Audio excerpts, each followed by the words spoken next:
Good morning, good morning, good morning. It's Heather, and I'm back to tell the rest of, not the rest of my story, but a whole nother chunk of my story. So, as always, please be nice in the comments to everybody, including myself and other people you run into contact with. So, as always, I'm going to actually do my makeup again because, yeah, I need to get ready. So you get to listen to me do my makeup and tell you about living with two kids that kill or could potentially kill. Alrighty, so we left off yesterday in the beginning. So now we have custody of the kids. And, you know, things are rough. Even though, like, you know, we're potty training two older kids. In my book, it's older kids. Yes, I know that it's common for 5-year-olds to regress, you know, things like that. 7, they usually have the hang of things, at least during the day. So yeah, it was really hard for me because I don't have any boys. I have 4 girls, and was very used to being around girls and potty training girls. But so we're potty training and things are not getting better with the potty training right away. But then some things started going on that I guess you could say it was just very odd when it pertains to, you know, I'm a seasoned mom. I like to think that I'm a seasoned mom. I have an older daughter that's 27, 28, you know, so, and I have nieces and nephews, and I grew up babysitting and always being around kids. So, you know, I've kind of been around the block when it came, at this point, when it came to kids. And I like to think that, you know, I knew what I was doing. But some of the things that these kids were exhibiting could tell that they didn't have a good upbringing by any standards. You know, things just were really weird all the time. Like, I don't even know how to explain, just like weird. Like some of the things they would say, some of their mannerisms, they had no table manners at all. They were used to just kind of walking and eating. They were used to just kind of walking and dropping and going to sleep, not really used to going to bed in a bed or being like read stories or anything. I mean, so, you know, a lot of things were different, which, you know, it's common. Everybody raises their kids different when it comes to that. But the little girl, she was really, what can you say, like aggressive. I noticed she was really aggressive pretty early on. She had a very, she didn't take things well. Like she did not like, I noticed like right away, she did not like to hear no. You could tell that they were used to just kind of living on their own, doing their own thing, and nobody telling them what to do. And while you're watching me do my eyebrows, just know that I can't do eyebrows. It's not my thing. But they're not used to being told no. They're used to just kind of doing whatever it is that they wanted to do. Well, one of the first things that really caught me like off guard. So when we got them, just know that right away, before we even got them, when we knew they were coming, we set up like doctor's appointments because the little boy was on medicine, like I told you. And we set up eye appointments, dentist appointments, all different sorts of appointments. We didn't set up any counseling appointments because at that point we didn't know there was like serious issues. So I want to say it was like day 3. And mind you, I don't remember a lot of the dates because, like exact dates, because this is 11 years ago. The kids were playing and I don't even know what they were playing with, but the little girl, she just kept hitting the other kids and was just being really aggressive. And so I was like, if you're going to be mean, just, you know, go to your room and you need to just sit there until you can be nice. Like, you're constantly hurting people and you're just being nasty and mean. Like, she would take toys and she's just really just being not so nice. So I sent her to her room and, you know, I'm waiting. Sorry. My camera did the whole, like, need battery thing. I don't know what's up with it. It's a brand new Canon G7X. I mean, I don't know. Anyways, the little girl got sent to her room, and she, of course, when she went, she screamed and let everybody in the house know that she was very upset about that. And then I heard her get quiet, and I was like, well, I'll just give her a few minutes, you know, to be quiet and to calm down before I go down there. So about 10 minutes go by, she's still quiet, and I'm like, okay, cool. I go downstairs. So the house set up, all of the kids' bedrooms, well, two of the kids', my stepkids' bedrooms, because they came later on, were downstairs, and my roommate's was downstairs. The family room, which had all the toys and, you know, a couch and TV and things like that, was downstairs as well. So I go heading downstairs to let her know, you know, that she can come out and have the mom talk. As you all know, we have the mom talk. And I open the door, and she is covered in blood. And not like drippy, gory blood, but like rubbed on blood. And so my first instinct is like looking to see where blood, if I can see any blood coming out. And I start asking her like, where are you bleeding? Where are you hurt? You know, things like that. I scream for my roommate to come downstairs. Because I don't know what this matter. I don't know if somebody's going to need to call the cops. Like, you know, you don't ever know. So you call for somebody, you know, like you get taught in CPR, I guess. So my roommate comes down there, and she's just like, what the hell? So the little girl is sitting on her knees, and she's just got like this really evil look on her face. Like I can't even explain, like just completely a demented, not there look. It was very scary. And I'm like, you know, where's the blood coming from? Can't find blood. I'm looking and stuff. And when I would try to like get her to stand up, she would like move her arm away from me, like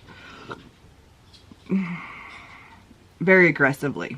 So then I'm like, look, I need to know where the blood is coming from, or we're going to the hospital, like something to get her to talk. And so she takes her finger and just starts shoving it up her nose as hard as she can. And when the blood starts coming out, she would just take it and just like wiped it all over her face. She would wipe it on her arms and her hands and the tops of her legs that you could see.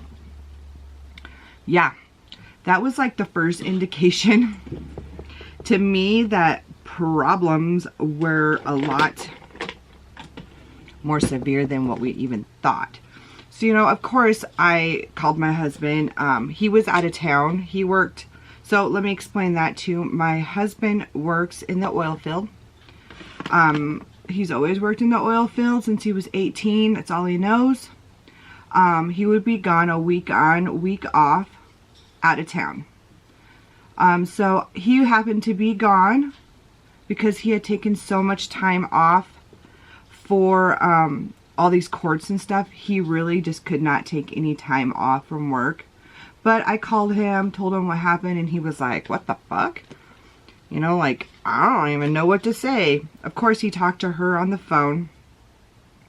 And she was just like, yeah, I don't know why I did that. I was mad, you know. Just stuff like that. And so when we talked on the phone, we were like, okay, we're going to get them, you know, get a counseling appointment to see like what's going on. And we also decided we were going to talk to the doctor about that as well. So then as we're waiting for these doctor's appointments to happen,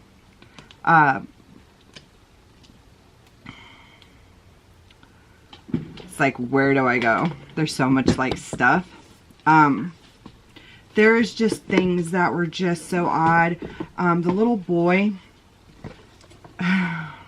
he had serious food issues. They both had serious food issues. But we initially seen things by the boy first. So, as I said, and it's going to be so hard doing YouTube because I did so many TikToks that I'm hoping that I'm not re-talking about stuff because I can't remember if I did it on TikTok or if I did it on here yet. So bear with me, please. Anyways, so it was like one of the first things that these kids did was, I woke up one morning and all of the food was gone out of the pantry, out of the refrigerator, out of the freezer. And I'm talking things not like hard beans or rice. I'm talking like any food that could be opened with a can opener, or could just be straight eaten out of the package or whatever. Eaten. Ate. Let's try that one. Ate. So anyways, it was all gone, and I was mortified because now I have these little hungry eyes looking at me. And I'm thinking, like, it's so funny because in the beginning, like, you don't suspect any kids to do half the things that I'm telling you guys. So, like, when I say I suspected things different, bear with me because I literally have never seen any of this stuff. So I was, like, putting blame everywhere. So my first initial thought was that my roommate, who was a bigger girl at the time, and if she sees this, I apologize. But I was like, maybe she got hungry and maybe she got up and got into some shit, you know? Like, what the hell? And then it was like, did we get robbed? And like, so confused. Well, I go and ask her, I'm like, hey, did you get hungry last night? And she's like, no. I'm like, come here and look. So I show her and stuff, and I'm just like, I don't even know what the hell. So I have to go to the store and buy cereal and stuff for the kids to eat and lunch stuff. Of course, like, refill everything. Next day, same damn crap. So I'm just like, what the freaking hell is going on here? Like, somebody's breaking into my house and stuff like that. I actually was kind of scared there for a minute because I was like, somebody's breaking into my house and taking my food. Like, who the hell breaks into somebody's house and takes the food? So now I'm just like, that's weird.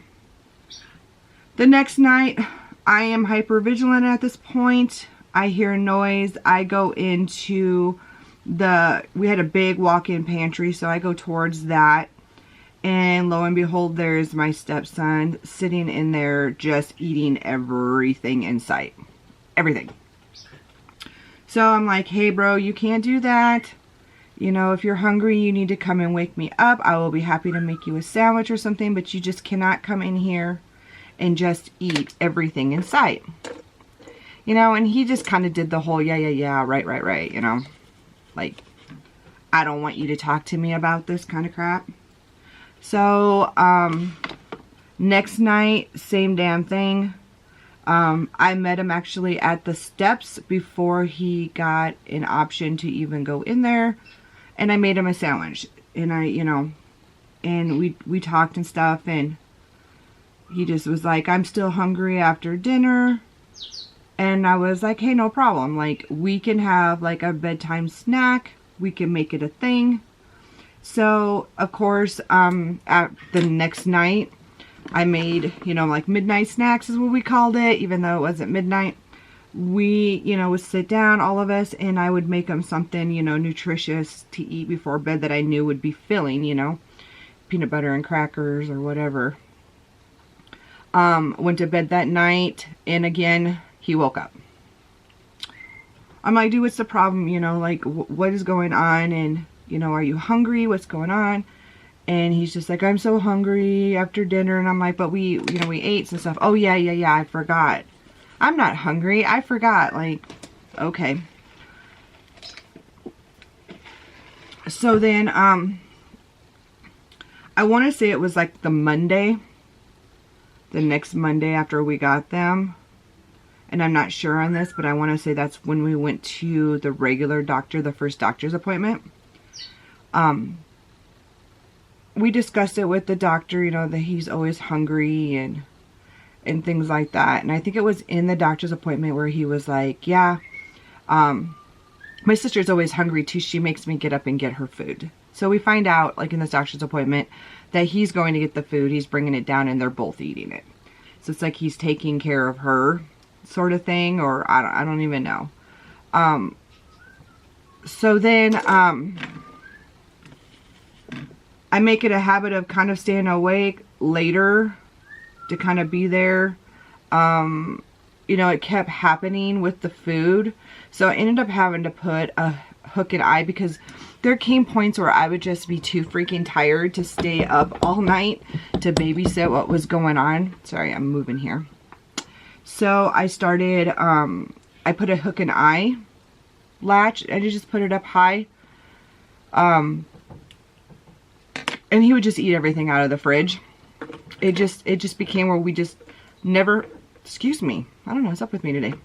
We just never had food in the house.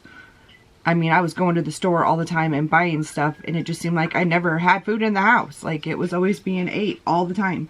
And my other kids started getting really,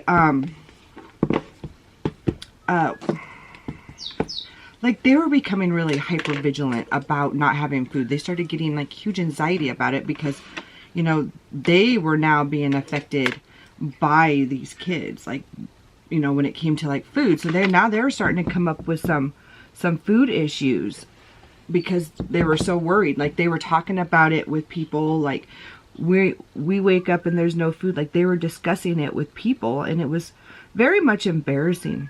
I started hiding food in my closet of my bedroom. I literally put a freezer in the garage, and I was putting food out there and showing my kids that we had food, and this is where the food is. You know, like, don't be so worried. Everything's going to be okay, because this problem was just so bad. And so one of the first things I remember the counselor telling us was like, put a food box in their room.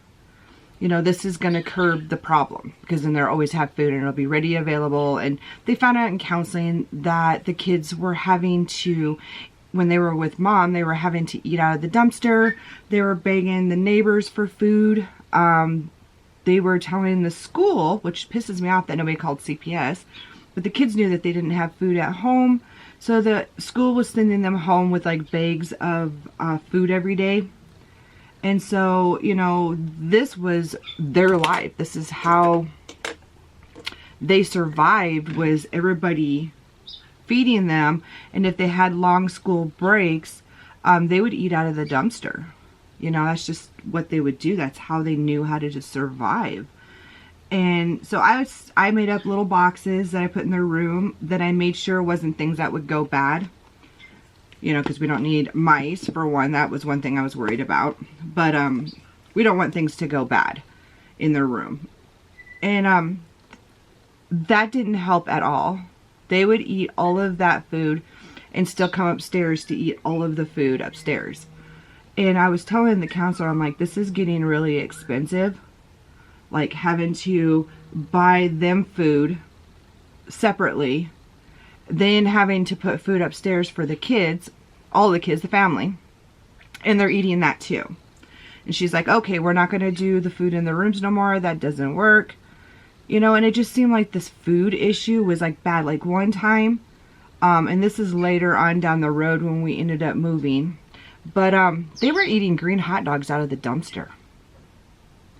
Like, didn't even care. Like, it was so gross. And it was like, this is so not healthy. Like, we had talks about it not being healthy. And I know somebody on TikTok had asked me if they ever got worms and stuff. Yes, they did. The boy did, for sure. Everybody got dewormed after we figured out that he had it. But dewormed, it sounds like, you know, dog situation. But yeah, the boy had worms. And yeah, this was like a serious situation that was very, very hard. Now, going to counseling and stuff, you know, they were trying to figure out what was going on. Make sure there's not dark stuff on my face here. The counselor was trying to figure out what was going on with these kids. But pretty much all they were just saying is just like, you know, my mom hits us, you know, she does this, she doesn't feed us, she's never home.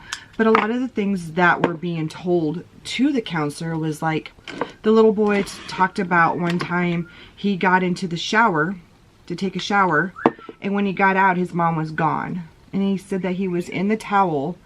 They lived in a big apartment complex, and I guess he was in the towel outside walking around the apartment complex looking for his mom, who was not home. They talked about being allowed to smoke cigarettes and drink alcohol. They knew what it tasted like. They knew like how to inhale and stuff, which is so weird. Like, kids that age don't know that kind of stuff, but these guys were very seasoned. So right around, I think it was like the second week of having them, her sister had wrote me and said, the kids are on this porn site that my sister goes to, and they're naked in the bathtub. So she gives me, you know, her sister wasn't the most reliable all the time. I mean, she was a good friend to me for the most part. She was very backstabby a lot of the times and would take people's information and bring it back and forth. She wasn't one that you could tell a secret to and know that she would keep the secret. But anyways, I don't know where my... Anyways, so I go to this website and I start looking around. You have to like like make an account, all this stuff. And this was like an online like bar hookup. And on it, I seen where she was like selling herself. Like, she was standing in like her underwear and stuff, and she was like selling herself or some shit. But also on there, there's pictures of the kids in the bathtub. And I do have those pictures as well. I don't know a way to be able to, and this one's dried out. I don't know a way to be able to like show you anything like that, just because of the nature of it. Like, the kids are in the bathtub, don't really want to do that. And I definitely don't want to show their faces for many reasons. I mean, these people are the most vindictive people you will ever meet. So I can tell my story legally, because I looked that up before I ever started this, as long as I don't do certain things. But she had the kids on there in just the bathtub, and next to it was her pictures of her in her underwear, bent over and other things. But that was very upsetting. Like, we contacted, oh, this is the kicker that you're really gonna love. So, you know, it's one thing, hold on, let me rub this in.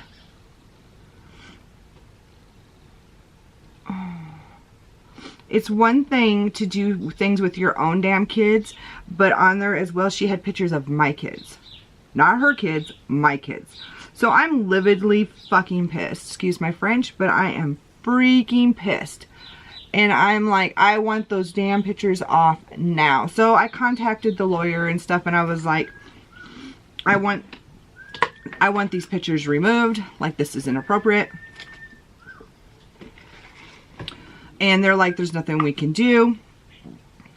A private detective did go on and start investigating her. Because of the naked ones of the kids on there. But as of like my kids' pictures, they're like, nothing we can really do. And I was not a happy camper. So then I contacted the website. And I was like, my kids are on this website. I do not want them on here. I did not give permission for them to be on here. I want them off. And the guy was really nice that I spoke with. He was just like, how did they get on there? Do you know this person? I was like, yeah, it's my, he was my boyfriend at the time. It's my boyfriend's ex, and I want him off. So they took him off, as far as I understand, because I've never seen him on there again. But yeah, like, she legitimately thought it was okay to put my kids' pictures on any site. Like, why would you take anybody's kids and put them on anything with you? She's just like really weird. Like, she used to make like Plenty of Fish accounts, and she would put down that she had like green eyes and red hair, and she liked to four-wheel and dirt bike and all this stuff. And this is all stuff that I like to do, not stuff that she even does. She's got blue eyes and she's got dark brown hair. Like, it was just like really weird stuff. And I guess one time her sister found one of the sites that she was on where she was actually using a picture of me. So that was really creepy that I had like my ex's ex like literally pretending to be me. But yeah, the kids' behavior though. The little boy, he learned at a very early age, and I don't know when, but very early on, he learned that if he just screamed for hours, people would be sick of his shit and give him whatever he wants. And let me tell you, he used that for 11 years. 11 years. He used that screaming, no crying, no nothing, and he would just laugh. Or he would say very vulgar things. Well, he started that from day one. He started that, let me see how fast I can annoy people with screaming like, you know, like a crazy person for hours and hours. In fact, I bought an Alexa to put outside. She's going to try to talk. But I bought one to put outside of his room because some of his vulgarness got so bad that I didn't want the kids to freaking hear it. So I would literally put on nursery rhyme songs that would play so that they didn't have to hear him being so vulgar. But that was later on. That wasn't just in the beginning. In the beginning, he would just cry these fake tears, and he would just go on and on and on, and he'd be like, I'm going to do this until you give me what you want. And I'm like, well, you're probably going to go hoarse because I'm not going to give in. And he would try. He would try all the time. And like the things that he wanted were just things that you like as a parent could not do. Like, I don't want to go to school. And so until you let me not go to school, then I'm going to do this. Or it would be like, I just want to play video games all day and night. And if you don't let me do this, then I'm just going to scream until you do. Like things that we just as parents can't, you know, we cannot do that. You know, we just can't. But he would try. He tried everything, you know, to get what he wants. And that was the thing with him. He was very vindictive. Even at 7 years old, he was very vindictive. And he, you know, we grow up thinking that kids are just innocent and that they would never say things that aren't true, and they would never, you know, like do all this stuff, and like if a kid says it, it's got to be true, right? I learned from these kids that not to believe everything you hear from a kid. How sad is that? My own innocence as a parent was just like diminished. So the kids would go for visits, which I don't know why this woman would ever even get visits, but she did. The court gave her visits every other weekend, and she would go, the kids would go for visits for the weekend, and we would drive like 30 minutes to meet her. Do not like this blush today. But the kids would, or we would meet her with the kids, and she'd pick them up for the weekend, and they would come back horrible in so many ways. Like, just horrible. Sorry, I gotta wipe this area out because, like, no. And we would start all over and over again. The counselor that the kids were seeing ended up moving away. And, which really sucked. I hate when, like, I know people have lives, don't get me wrong. But I absolutely hate it when, like, you get a counselor and you're just starting to work on things and then they freaking up and move. You're just like, really? Like, now we got to start over, which we did. It was like a start over game all the time. But when we noticed things were a lot worse, we ended up driving all the way to Montana to see a psychiatrist up there who was a little more seasoned with these type of kids. And she was working with them. The camera just shut off. That's so odd. Don't buy expensive cameras, I guess. Anyways, we were traveling to Billings for them to do counseling with a psychiatrist. We were traveling to another city to do EDMR and some other therapies. I mean, we were trying everything, but in the midst of things, we decided, because the kids being on the road so much, we didn't know if that was causing more problems because they had to travel every other weekend. So we decided to move back to our hometown. where, you know, the kids all started from anyways. The kids all lived in this town. My kids came from this town. We weren't in our other, where we were previously, when we got custody of them, we weren't in that town for very long. About like a year or two. But we ended up moving back, with 4 kids. That was interesting. But, we moved back and to be closer and stuff. And, you know, hoping that things would be a little better for, as of the kids being on the road. We just didn't want it. But, oh my God, things just, things just constantly, as they got older, got amped up more. Like, when we moved into this house, the people before us, we had 2 refrigerators in this new house we were moving into, and the people before us had, Thanksgiving and Christmas dinner still in the refrigerator. And it was like now, like March when we moved. Or no, I think it was February when we moved. And it was so gross, guys. It was slimy. Well, so we were cleaning out the fridge and taking it out to the dumpster. And then we were moving things into the house and stuff. Like, I wanted to get it all clean because it was supposed to be cleaned before we moved in. They did not do that. And what are we going to do? You know, we have a U-Haul and everything. We can't just be like, oh, well, you know, we'll just go back home until you get it cleaned. No, we had to clean it. So we cleaned it all out. We started moving stuff in. Could not find the kids. Can anybody guess where they were at? They were by the dumpster. Underneath the big dumpster. Laying there eating green hot dogs out of green hot dogs. The yucky freaking turkey slime. Yeah, they were eating it. So, it didn't matter. And it became a point, like, I was starting to get really hyper vigilant, believe it or not. Really starting to, I just didn't know what to do to keep them fed where they weren't getting into things. Now everybody's like, just feed them, you know. It isn't just about just feeding them, guys. It's not about just like, oh, I'll just, you know, feed them and they'll just stop doing that. It doesn't work like that, and I wish and pray that it would. But no amount is ever enough. It just keeps going and keeps going and keeps going.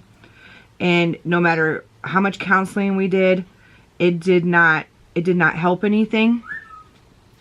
But I remember, like, in this new house, the little girl, she just was getting more violent by day. And you see, there's 2 different kinds of rads, if you didn't know that. And for the life of me, I can't remember them off the top of my head. But, oh God, come on. What it pretty much means is, one is like the sneaky, quiet, behind your back one, and the other one is like really violent in your face. One doesn't want to be love touched at all, and the other kind wants to love and touch everybody and everything. So, she just was more violent and more violent and more violent. I mean, she just would lose her crap really super fast over nothing. Well, I remember one time she legitly, like, she would just run in the door and just shove whoever was in the way down and walk over the top of them like they didn't even exist. You know, and here's me and my husband, like, trying to give all of these kids the best life that they can give. Now we live in the country, which I was very thankful for. Because of the little boy and his little screaming crap, I was very thankful to live in the country. Because it was very embarrassing to have to explain to somebody why he's crying and nothing's wrong with him. And no, he's not going to shut up. And yes, this is probably going to last all day. But, like, we bought them, you know, farm animals and things. And at this time, we only had my little dog, my little Chihuahua. And, that is the only, no, take that back. May take that way back. So when we got the kids in the other house, when we first got them, I had like 14 different exotic parrots. and I would clicker train them and get them to, so these are birds that people abused and pretty much just either dumped them off or didn't want them because they were aggressive. So I would take them in, I would clicker train them, and then I would get them to their forever homes when they weren't so aggressive anymore. Some birds actually have to be on antipsychotic drugs, believe it or not. I had a bird that was on fluoxetine. Very, very violent bird. Ended up going to a sanctuary, but sometimes if I can't clicker train them, they would go to a sanctuary to live for the rest of their life. So that was one of the things, you know, that was part of it. Well, anyways, so before we moved, I had gotten rid of, and I don't mean gotten rid of, dumped on the road, nothing like that. I had clicker trained, found homes. Before we ever even decided to move, that was number one thing, is I made sure all these birds had homes to go to, except for 1, 2, 3, 4. Except for 4 birds. No, 5 birds. So at the time, I had my 2 African Greys. I had my daughter's bird, which was an Amazon. And we had my baby bird, which was a military macaw, and we had a red-winged macaw. I think that was all we had. And the red-wing was my husband's bird. The military was my bird. The African Greys were my husband's birds. And the, I'm missing a bird. Maybe not. Well, anyways. So they came with us, and then my little dog, which was a Chihuahua, he's a Chihuahua, or was a Chihuahua, he passed away. Not because of the kids, just so you know. Anyways, sorry, it's hard to talk and put eyelashes on. Who would have guessed? But, they all moved with us. Now, when we lived in the other place, I did not notice any, like aggression towards the animals or anything. Like, we never seen any of that. And I say never seen any of that in the sense of it wasn't something that was brought to our attention by any means. So if I would have known this, you know, things would have been a little bit different, but no. I didn't notice anything with these birds, thank God, at the time. So we all moved. The kids, we got them chickens and ducks, and, you know, simple farm animals for kids, really, they are. And nothing ever happened with them, those ducks. That's not that story. You guys have to wait for that. But I never noticed anything with any of those ducks and chickens and stuff. And things in this house were just unbelievable. Like BioMom, we had CPS at our house every week. Every single freaking week. CPS was at our house. Because the kids were supposedly telling BioMom that we had no food in our house. Now, let me tell you something. When we moved into this new house, it had 2 refrigerators, if you remember me telling you that. It had 2 refrigerators. So we took one of the refrigerators and made it just for kids. It was just filled with things for the kids. And then the other one had like the important things, you know, like eggs and milk and butter and things that kids really wouldn't give 2 shits about. So, the kids one I had put in like these Rubbermaid containers inside of there. And in it, or each one of these Rubbermaid containers had the kids' names on it. Sorry, this part's hard to do, talking. And, you know, they had like blueberries and strawberries and oranges and apples. And then there would be in another drawer, in their own personal drawers, it would have like crackers and, you know, goldfish, you know, kid foods. And the only rule that we had with it was that, and let me explain to you first why we had this rule. So, because when we first put it in and we let the kids know they had their own baskets and stuff, my 2 stepkids went in there and ate everybody's food. You know, didn't think that was going to happen, right? Hold on. My dog's barking, sorry. Anyways, so the new rule was if you wanted to get in there, you just needed to ask. That way I knew who was going in and when, so that, I mean, I knew who was taking the food, but we always wanted to be fair with the kids as much as we could. So I just told them, like, hey, you got to be like, hey, you know, can I get something out of the fridge? So I know who went in there. Well, that worked like crap. One of the times I heard noise coming from around where the refrigerator was. And I go walking and the refrigerator's not open. And I'm just like, what the hell? And I keep hearing it. I'm like, is it a mouse? Because we live out in the country. Like, is it a mouse? Is it a pterodactyl? Like, what the hell is this? And I'm like standing by the refrigerator, the kids' refrigerator, and I'm like, what the fuck? I open the refrigerator and my stepkid is sitting inside the refrigerator eating everybody's stuff. Yeah. You know, everybody was like, I hear this so much and I read it. You know, I would have beat this kid's butt.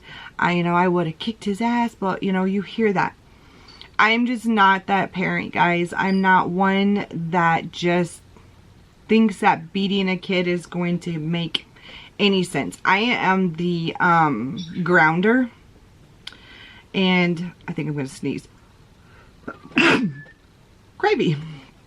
Anyways, I am the grounder. I am the let's sit down and have a talk for like an hour person and find out what is going on. I am the one that will take away toys. I am the voice of reason. My husband, on the other hand, he was, you know, would spank the kids if need be, but I am not that way. And he wasn't home enough to really see things you see as these things are going on in the beginning. My husband's not seeing it. I literally thought that I was going crazy because my husband would be gone, and when he would come home, the kids would not act this way. So I was like, it's just me. What is wrong with me? What am I doing wrong? You know? My friends, that I had a girlfriend who was my best friend for 13 years. So every other week she would stay with me for a week. Her and her kids would. Because we were really family. She got to see everything. So I knew that it wasn't just I was losing my mind, but I felt like my husband thought I was losing my mind. And he got really sick and tired of me calling and texting and telling him what his kids were doing. And I think he felt like I was just attacking the kids because they weren't mine. I really needed somebody to talk to. Because I felt like I was losing my mind, and I was very frustrated because nothing we were doing was working. At this time, I only had my law degree. I did not have my social work or psychology degree. I didn't have those at this time. So I was trying to really figure out what was going on with these kids. None of the killing and stuff happened when they were really little. But when we move into this next house that we're getting to on tomorrow's video, I just want to prepare and warn people that some animal abuse and things will be talked about. And if that is something that makes you uncomfortable, then please don't watch the next video, tomorrow's video, because it will make you very uncomfortable. It makes me uncomfortable to even talk about. But this era that we're in right now, we were getting a lot of the stealing food, excessive lying. We were having CPS all the time saying that we beat them, that we were starving them, that we were, you know, just doing all this horrible stuff to them. And they were coming in and out of my house constantly, talking to my other kids, talking to my friends, you know, very embarrassing because, you know, eventually I was getting ready to go to school to become a social worker, and these people were going to be my peers. People that I worked with. And now I have this horrible name as this person who's starving kids and beating them. And I started noticing that I started getting more distant from my friends and my family and becoming very much alone, because when I would try to talk about it with people, I could see the look on their faces, guys, like, she's lying. What a story. What book did she read? And it's like, one of the things I forgot to mention in the last video at the very beginning, or I guess it would be this video as well. Something I'm not as comfortable talking about, but I'm just gonna say what I gotta say. It was like the third week of having the kids, and the little girl molested my autistic daughter.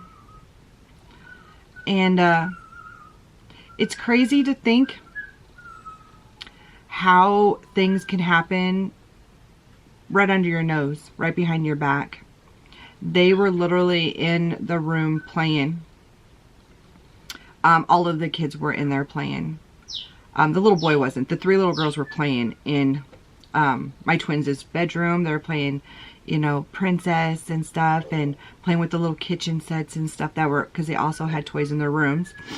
And they were fully dressed and stuff, and all of a sudden the little girl decides that she needs to fix my little girl's underwear, and happen to do more. What's very interesting about it is I had found a lump in one of my breasts, and I was going for a mammogram, and me and my roommate and the kids were all sitting in the waiting room. And so when my stepkids came, I started getting really sick. You see, I need to explain this part. I started getting really super sick, where I couldn't use my hands and my legs, couldn't walk. Sometimes I would fall down. I was passing out. Just some really, really bad things were happening, and we're pretty sure that I was probably under extreme stress that was bringing out some stuff. But at the time, we didn't know what was going on. So anyways, I was going to get a mammogram. I was scared. My only supporter that I had, which was my roommate, wanted to go with me. So we brought the kids and we brought her, and we're sitting in the waiting room. And my stepdaughter says out of nowhere, I've been gangbanged before. I'm like, what is a gangbang? Like, a 5-year-old doesn't know what a gangbang is, right? No, honey, she knew what a gangbang was. She explained to me that her mom used to take her to a babysitter, and the mom and the dad and these boys would rape her. And they would call it a gangbang, that they were going to do a gangbang on her. And the little girl tells me that I'm like, did you tell your mom? Oh my God, I'm getting ready to go back for this appointment. I can't really handle this. Like, I don't know what to do. And I'm like, let's not talk about it here. Let me do this appointment, because they're calling me back as this is going on. We will talk about it when we get home. So with talking to her more, she explained that this went on. She told her mom, and her mom continued to take her back there. And she said, when my mom would drop me off, they would pay my mom money. And I'm like, you mean your mom would pay them money to babysit you? And she was like, yeah, they would give my mom money to babysit me. She had no clue, guys. Had no clue. So I quit talking about it with her and took her to the doctor. And I let the doctor deal with that, because I didn't want to talk too much with her. And honestly, I didn't know what questions to even ask, even if I was going to question her. I just didn't know where to go. So we took her to the doctor. And let me tell you, nothing happened with that. Nothing happened. CPS was told far as I know from the doctor. Says it in the doctor's notes that he turned it into CPS. Nobody talked to her about it. Nobody talked to us about it. That is where it stopped. And then, so that was talked to me. That was talked to me first by her, and then it was the next day she molested my daughter. So that's the time frame of that. So anyways, guys, I'm going to leave with that. I hope you guys have a fantastic day. Leave your questions and comments below. After I get some written down and stuff, I will do a Q&A to answer some questions. But for now, you guys have a beautiful, blessed day. I will talk to you guys tomorrow on the next video. Bye now.